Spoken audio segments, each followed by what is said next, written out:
сега и секогаш и во вечни векови.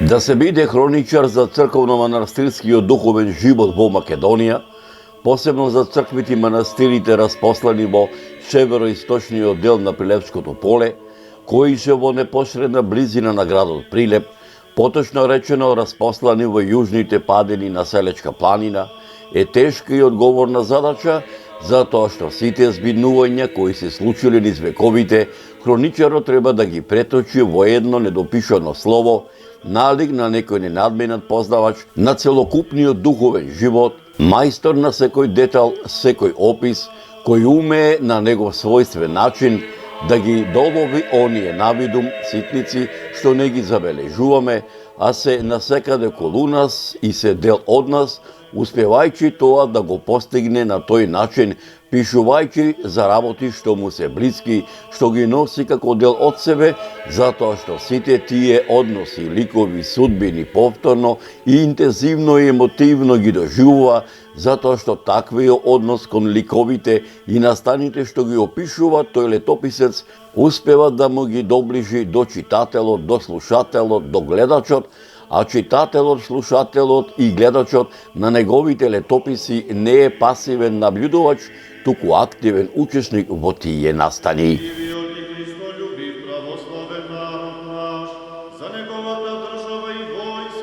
Просторот, поточно речено и јужните падини на Селечка планина, исполнен со цркви и манастири, меѓу карпите гнездени како орловски гнезда, е денствен природен рај. Тоа е оаза на цивилизацијата, оаза на културното наследство на Македонија.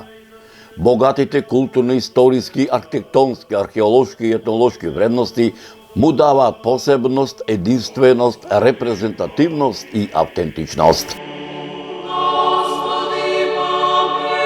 Минатото и сегашноста на црковно-манастирскиот духовен живот е преголем за да може да се види со еден поглед, со еден опфат на окото во еден миг. Тоа се безброј пластови на дух и материја, напластени едни на други со нераскинливи нишки кои го градат долгиот континуитет на црковно-манастирскиот духовен живот. За да се дознае дел од вистината, потребно е да се побараат остатоците на творештвото од различните периоди кои се кријат во црковно-манастирскиот атар, испреплетени за превезот на времето. Меѓу многобројните цркви и манастири во ова регија е и манастирскиот комплекс Свети Димитрија Солунски во Прилепското село Шелце.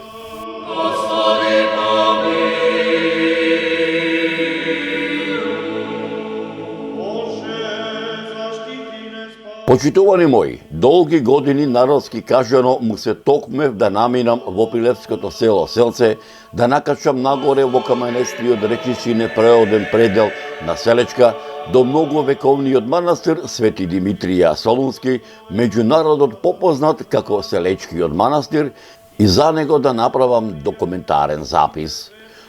Почитувани мои, ете така народски да речам, ми се исполни желбата во Селечкиот манастир да дојдам на празникот Свети Јован Крстител, каде што покрај членовите на манастирскиот одбор ме пречака и еден од непознатите не само во македонскиве, балканскиве, туку и во светскиве размери, антрополози, географи и историчари, а воедно и дел од менаџерскиот тим на продукцијата Маријово филм, професорот Драган Славниновски.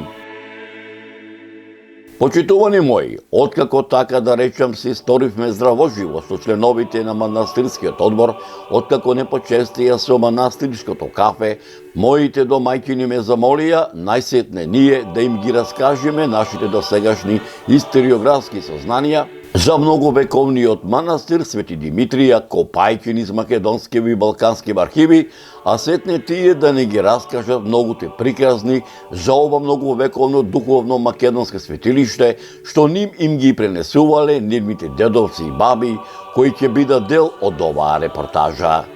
Нивниот предлог со задоволство го прифативме. Денес е, би рекол, големиот православен христијански празник, Свети Трифун, и навистина чувствувам задоволство што со продукцијата Маријовиот филм представуваме во кругот, да речам, на овој православен храм кој што е се уште, да кажам така, во изградба и кој што зрачи со својата духовност и својата убавина од оваа висина, гледајќи го, така да речам, градот Прилеп. Оваа прилика на овој денешен ден, кога се наоѓаме во еден прекрасен православен христијански храм, би сакал да споменам дека ние, како држава Македонија, сме мали, да речам мала држава по територија, меѓутоа имаме толку многу светилишта кои што по својата убавина и по својата уметност, по својата архитектура се ненадминати и по кои што светот нас не препознава. И тие светилишта се дел од нашата духовна и национална генеза. Тие ја символизираат нашата самобитност и нашиот национален и нашиот, да речам, духовен идентитет. Кога се наоѓаме во Прилеп на овој светол ден, денес, јас би сакал да споменам дека Прилеп од секогаш градел и имал православни светилишта и од постар, но и од понов датум. Сакам да споменам дека меѓу најстарите православни светилишта во градот Прилеп се црквата Свето Благовештение, некаде од 1838 година. Нешто подоцна е изградена и црквата Свети Кирил и Методи, попозната меѓу прилепчани како Параклис. Од понов датум би ја споменал црквата Света Петка, која што е изградена во населбата Точила и која што покрива, да речам така, еден голем населен реон во Прилеп. Изградени се и два помали православни христијански храмови во болницата во Прилеп и кај салата, спортската сала Македонија.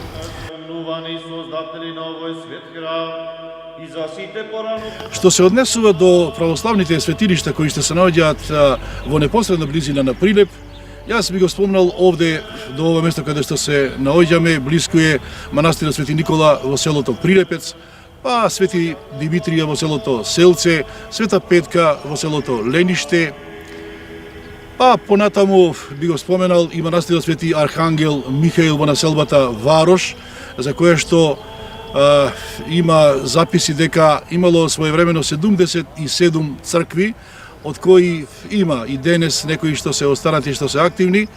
Меѓутоа, неизбежно е да се спомене и големиот христијански православен храм, манастирот Трескавец, кој што се наоѓа на 10 километри од Прилеп, на 1280 метри надморска висина и од кој што има еден прекрасен видик на Прилеп и неговата околина.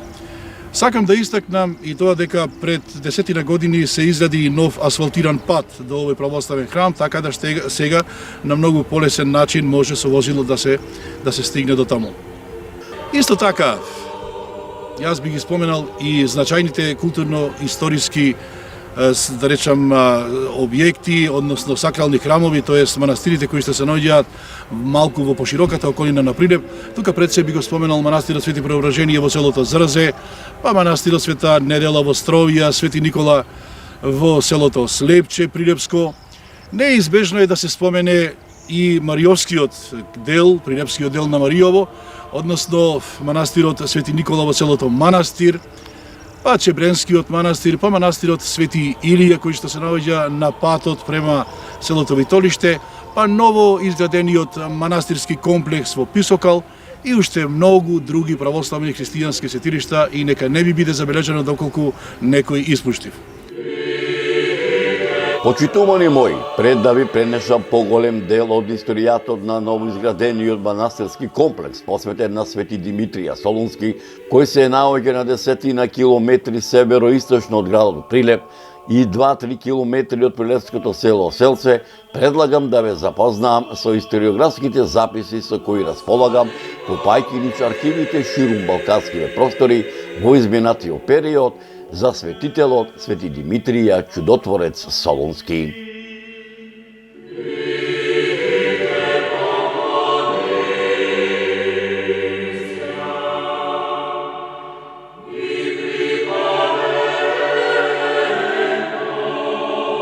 Свети великомаченик Димитрий Солунски се родил во градот Солун во 3 век измолен од Бога од благородни и благочестиви родители. Димитрий беше син единец, заради што беше воспитан и одгледуван од неговите родители со големо внимание. Татко му беше војвода Солунски, па кога умре, христоборниот цар Максимилијан го постави Димитрий за војвода. Кога го постави за војвода, христоборниот цар Максимилијан особено му препорача да ги гони христијаните што беа во Солун. Но Димитрий не само што не го послуша царот, туку напротив јавно го исповедаше и го проповедаше Христа во градот Солун. Царот Максимилијан многу се огорчи на него. Тој го повика Димитрий и го испитуваше за верата. Димитрий храбро војнички и без ниту најмалку страв говорел за Христа. Пред сите и пред христоборниот римски император исповедал дека е христијанин и го изобличи идолопоклонството на Максимилијан. Знаејќи што го чека, Димитрий му го даде сиот свој имот на својот верен ученик Луп, за да го раздаде на сиромасите. Разјарен, царот нареди Димитрий да го стават во затвор. Димитрий отиде во затворот весел, зашто му предстоеше страдање за Господа. Во затворот му се јави ангел Божи, кој му рече: „Мир на тебе, страдалнику Христов, биди храбар." По неколку дена царот испрати војници во затворот за да го убијат Димитрий. Војниците го најдоа Божиот светител на молитва и го изводија со копија, а од неговото тело потекло и целително миро. Неговото тело тајно го зедоа христијаните и честно го погребаа. Набрзо над моштите беше подигната малечка црква. Кога царот Јулијан сакаше да ги пренесе моштите од Солун во Цариград, од гробот скокнаа пламени искри и се чу глас: „Застанете и не гибајте." И така моштите на Свети Димитрий останаа за секогаш во Солун.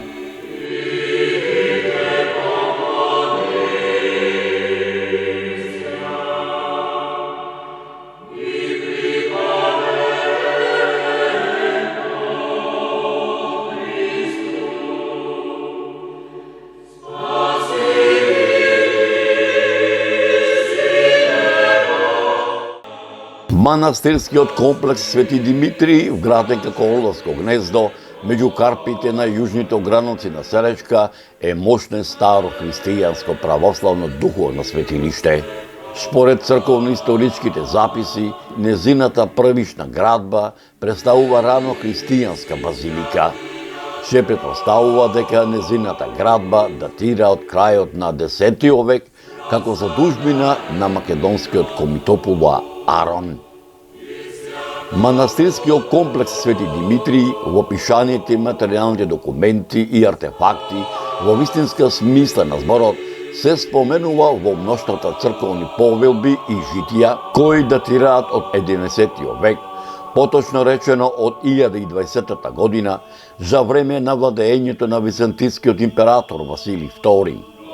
Манастирот Свети Димитрий, како имот на манастирот Рождество на Пресвета Богородица, меѓународот попознат како Трескавечкиот манастир, се споменува во црковните повелби на царот Стефан Душан од 1346 година, на царот Стефан Урош Пети Немањич од 1356 година, во црковните повелби на кралот Димитрија Волкашин од 1365 година.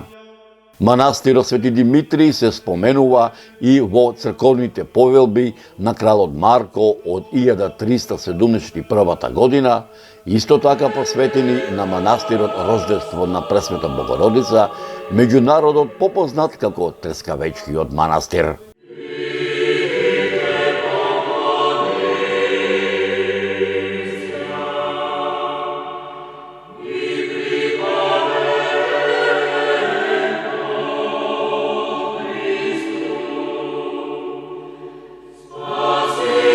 Тука на целото селце се наоѓа едно убаво духовно здание, манастирот Свети Димитрија. Вие сте еден од членовите на црковниот одбор на управата, да ни се представите и од каде сте по потекло. Јас сум Тони Спирковски. По потекло сум од село Селце, тоа е селото овде блиску, што се наоѓа до манастирот. Од која фамилија си? Од фамилијата во времето, да речем, од постарите останало Мирчевци, инаку презимето Спирковски, значи старата фамилија Мирчевци биле. Значи, Дедовци, баби наши, мои, Мирчевци. Значи, од дедо прадедо, стар селадец, така речено. Да, тука сме староседелци, значи... Колку куќи имало селото порано? Може вака да се сетиш? Прилike, јас за овие мои години во моје знаење, колку што ги имам години, сум слушал нешто, сум разбрал. Па нека имало, да речеме, 5-60 куќи од прилика толку, тоа време, толку се. Од што живееле, што работеле селаните во времето? Најмногу земјодели. Значи, најмногу се произведувало, се чувало стока, овци, да речеме, и така. Тутунче, лозје, в поле, значи немало што не се садело, што не се чувало, што не работеле луѓето. Кој му е летна слава на селото? На селото летна слава ни е Голема Богородица на 28 август. Така. Како би се вика црквата во селото? Значи црквата ни се вика Света Богородица, пошто ние и славата за Голема Богородица. Ова да ми кажеш, рече дека си член на управата на манастирскиот одбор овдека. Што е тоа што ве привлече овдека да дојде да помагате, што вика народот од народ за народ да остани? Па најмногу вербата во Бога, во манастирот Свети Димитрија наш овде преубав. И што сакав, што ми исполнува најмногу, ми дава мир, спокој, сакам нешто да придонесам, да направам нешто.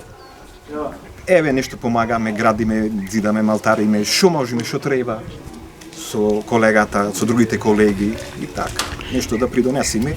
Може ли да ми ги наброиш другите членови на управата? Другите членови на колегата, значи што повеќе што работиме со него, што видиме понабрзо, Ристе се презимињата точно. Так, да. Што јас сум од поновите, да речеме, од пролетоска навамо. Ристе, Славчо, Даниела, Благоја има, да не го заборам, Дарко, Благоја помага да не заборам некој. Миле, механичаро, Славчо го реков. Андон, да, помага, Андон си е тука, тој во манастирот. Да, од поглавните си е, тој се години тука и за сите работи се грижи што треба, како треба. Придонесува многу Андон. Еве го Благоја тука ни е.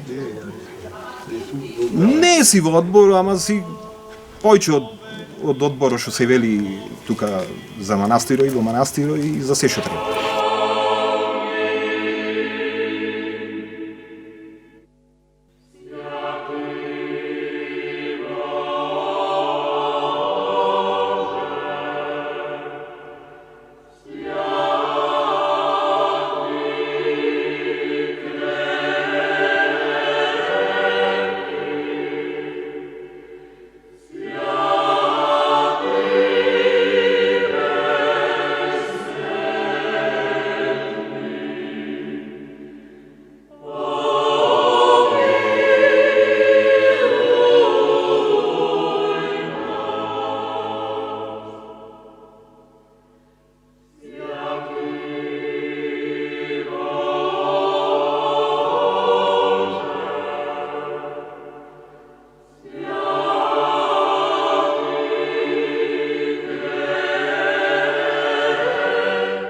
Манастирот Свети Димитрија се споменува и во пописниот отомански дефтер број 4 од 1467 и 1468 година, заедно со селото Селце, каде што во овој дефтер е регистрирано како Мезра.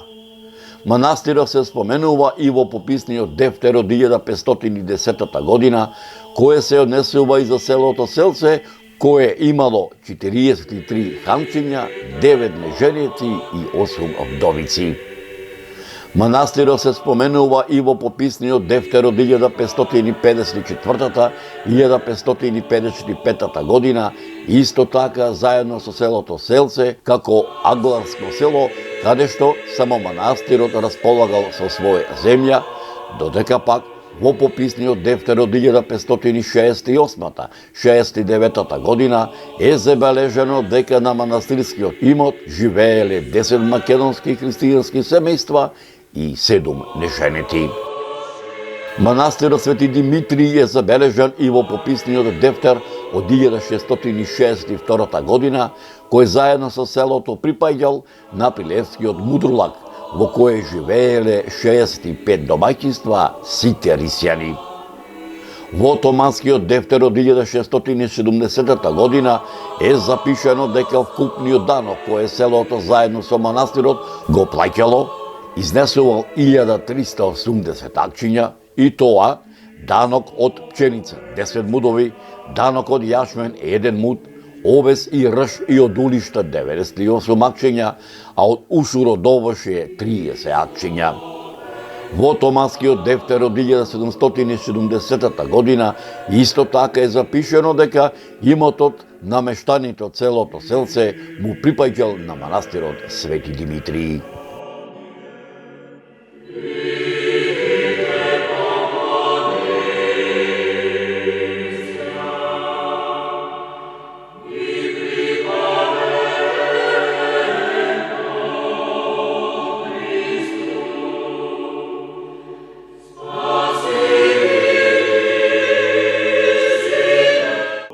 Втората половина на 17 век за селото Селце, а воедно и за неколкуте црковни храмови во ова село, е период на обновување по задушувањето на Втората Прилепско-Мариотска буна.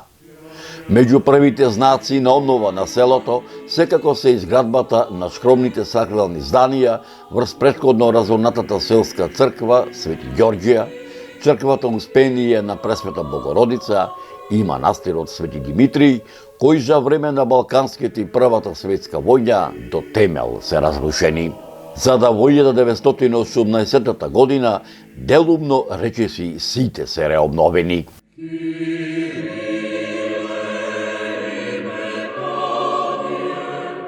Градбата на манастирската црква се извршила врз темелите на рано христијанска базилика. Основата на градежниот материјал за незината изградба бил претежно од камен, меѓусебно поврзан со варов малтер и метални затеги до кроната конструкција. Кроната конструкција и апсидата била изработена од брестово дрво на 2 води, обложен со турски джерамиди. Наосот на црквата бил едноброден, со полукружна апсида на јужната страна, со влезна врата на западната страна. Манастирската црква била целосно зоографисана и реосветена. Заради просторноста на црквата, иконографската програма била распоредена на класичен начин, со додатоци на композиции што се типични за периодот на 19 век. Над зидните површини насликани биле и на север и на југ старозаветните пророци.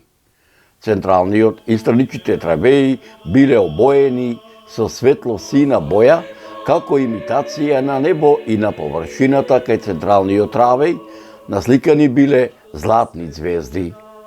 Во центарот на средишниот травеј аплицирано било платно со представата на Исус Христос, Седржител. На исток бил обликуван олтарниот простор со централна апсида, која била полукружна од натрешната, а седмострана од надворешната страна. Од двете страни на апсидата биле изведени 2 полукружни ниши со полукружни основи.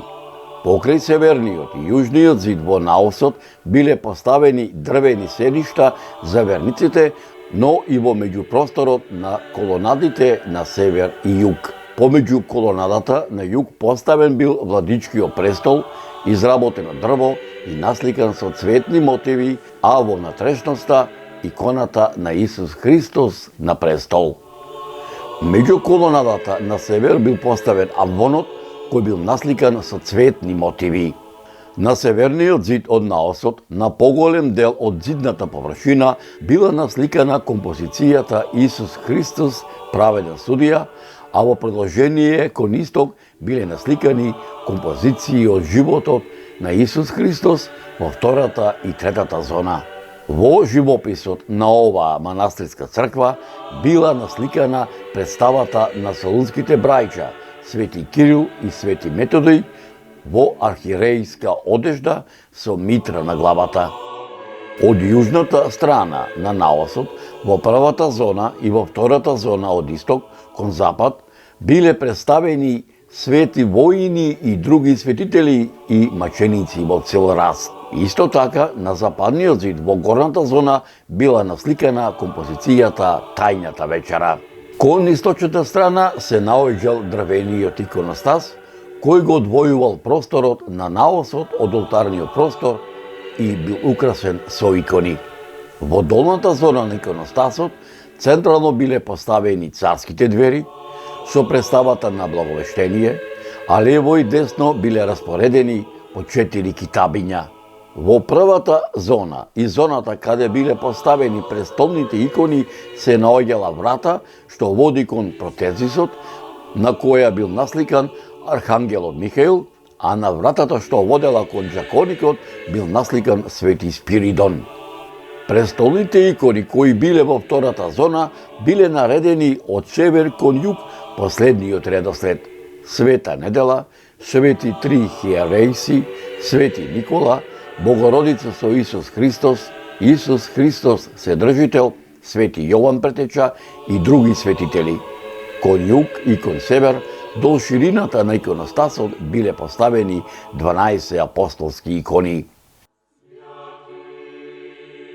Во олтарниот простор, во апсидата, била насликана Богородица Оранта и Исус Христос Емануил поставен во кружна мандрола на градите на Богородица. Во долната зона била представена композицијата Поклонување на светите архиереи, а во продолжение на север и на југ, на источниот зид, биле представени светите џакони Стефан, Роман, Мелор и Кирил и другите светители. Во олтарниот простор биле представени светите безсрбеници Кузман и Дамјан, Свети Амнос, Свети Пантелеймон и композициите во горните зони од животот на Богородица и Света Новозаветна Троица. Манастирскиот ограден зид, манастирската црква, незиното зографисување, манастирските конаци, малата црквичка посветена на Света Недела и манастирската чешма се задужбина на кралот Петар I Караѓорđевиќ, архитектонски надградувани во децениите што изминале. Рече Господ на своите ученици: Вие сте светлина на светот, не може да се сокрие град што се наоѓа на врв планина. Ниту пак светилото се пали и се става под поклоп, туку на свешник, за да им свети на сите в куќи. Што планирате друго да изградите во годините што ќе доаѓаат, што се вика со напред со Бога? Прво здравие, да сме здрави и живи сите, за да можеме да изградиме нешто, за да можеме да направиме нешто. А имаме планови така поголемки. Еве, вода се нема донесено, може че се успе да се донеси вода, што не е многу важна за манастирот водата. Имаш вода, имаш се. Не може ни паркче да се направи. Че се направи поголеми зелени површини, паркчина, имаме други планови, може базенче че направиме за фрдање на крсто за време на водици на богојавление. Горе мислиме да го зарамниме од водана од чешмина нагоре, да го направиме догоре сето до зидо горето, површини без скалесто, сето да се види до терено. Зидо за кај Света Петка, тука да си зида до таму и нагоре скроз до другиот зид сето да се изравни. Пред портала мислиме да направиме да изградиме зид горе и зид надолу. Се други работи, значи да се уреди натрешноста после че ни остани на круго манастирски, па може че ни во меѓувреме че ни се појава че ни дојде на ум некои други така убави идеи, замисли од другите членови на управата, речиме црковниот одбор. Еве овде нешто сега кај што сне редиме плочки, не остана уште на поле, него да го доправиме, да заличи, да биде убаво, да си дотераме. Одавде дрвцава што се тука, значи тука зеленилото, ќе му се тура појче вода, па и малце бавчуле колку за потребите на манастирот, колку да се најди нешто, дома пиперка ова она, нешто. И така, па понатаму може че излеза и поуба и идеи, да речем нешто уште поуба, поголемо. Кога патувам низ Република Македонија, кога ги посетувам овие наши македонски убави села, секаде каде што се изградени манастирите има вода, кладенци или извори. Овде во близина на манастирот имате ли извори? Кој што може да се направи на каптажа и да се донеси вода во манастирот? Извори, кој што рече отецо, има на далечина од лева страна и од десна страна преку Ритчево кај Боријево горе над манастирот. Тие му се гледани, дори да речем пред неко време, појдене таму, ги има видено таа вода, тие извори. Сега дали ќе се успее од таму со помош нешто да видиме на општинава, град Прилеп, да се поможи и да се донеси вода, мора да се донеси, значи вода, без вода. А инаку манастирот е посетен од граѓаните на градот Прилеп, така да секој ден има. Да, има доста верници. Колку иди повеќе посетен, кој што гледаат дека се дотерува. Овде имате и 3 свети води, како им се викаат? Овде Света Недела што пијаме, Света Петка, таму исто Димитрија зад зградата. Так, има ли вода во нив, да речеме, ова цело време не секнале никош до сега? Света Петка послаба е, Свет Димитрија редовно течи. И овие редовно, да. Так. Сега, народот кога доаѓа, тука доаѓа и за да се исцелува, така речено. Тие свети води за што се користат? Ако веруваш, се користи за лекување, за паќе работа. Ако не веруваш, на неверник не му користи ништо. Така е. Изпратен од бајачки, од гатачки суеверници, суеверни работи, пак ништо не делува. Така. Само со чврста вера. Да сте здрави и живи. Па се гошо напред, кој ќе дам следниот пат, да биде уште поубаво поизградено. Секако и ние се надеваме и фала за посетава. Сме ви благодарни и Господа не чува сите на помош да ни е и денешниот празник. Само за убаво да се гледаме и да се надеваме дека ќе се донеси и вода, и верниците ќе ни дадат поиќе овде во поголем број и ќе биде круго многу поизграден, позелено, поубаво. Убајна да биде Божја, што велиме по нашки кажано.